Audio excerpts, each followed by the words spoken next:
Hi, are you frustrated with how your stress and anxiety is affecting your relationships and your work performance? Well, if so, stay tuned today and I'll teach you what to do about it.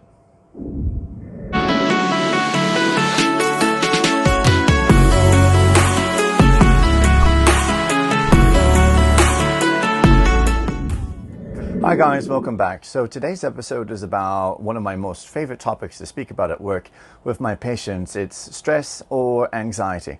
Now, stress and anxiety are interchangeable words that most people use today to describe the same phenomenon. But just so we're all clear, what we're talking about is a completely normal process which happens to absolutely every person that has responsibility. And that's our brain's ability to produce a chemical which is called adrenaline.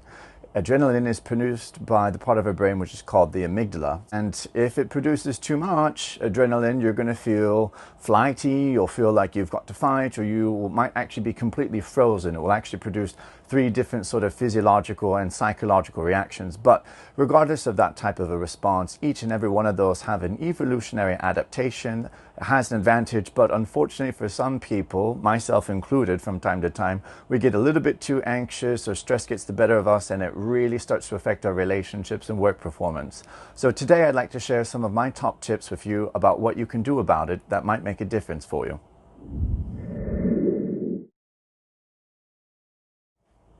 So my first tip for you out there in YouTube land is to make sure that you've got a good diet and that you're exercising on a regular basis.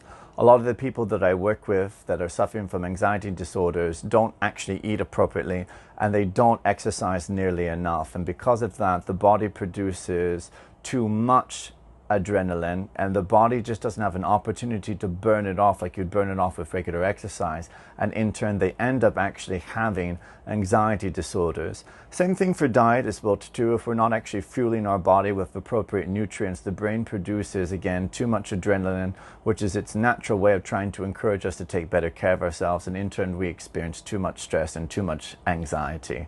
So pay attention to your diet and pay attention to your exercise regime is the first thing you can do to help yourself. So my second tip for my viewers is to make sure that your life is in balance. And what that means is to make sure that each area of your life is actually fully present in the way in which it needs to be.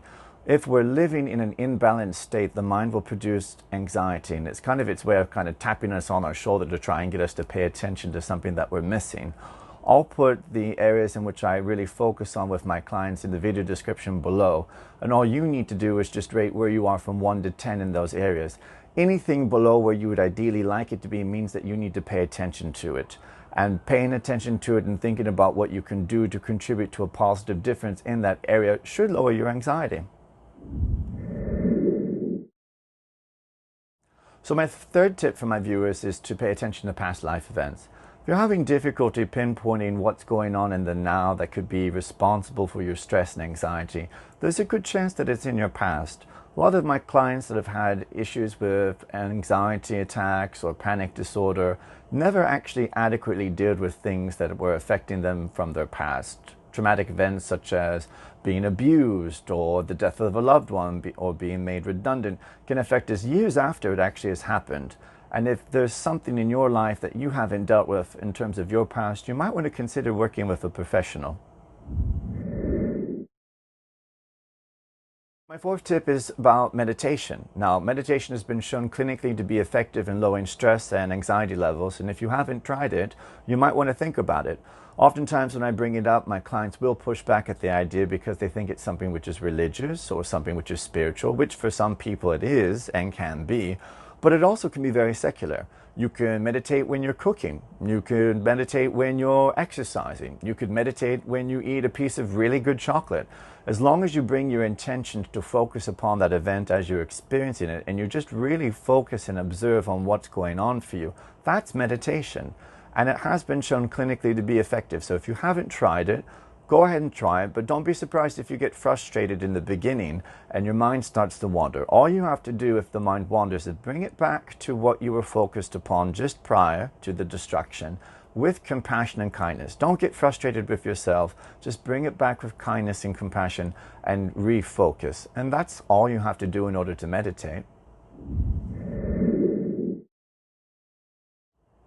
So my fifth tip for you is just to remember that anxiety is natural.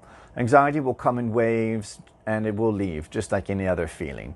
But sometimes our anxiety is actually natural. It's our body's way of trying to protect us. We could feel anxious because there's some sort of toxic relationship in our life, or that there's something physically dangerous in the environment around us.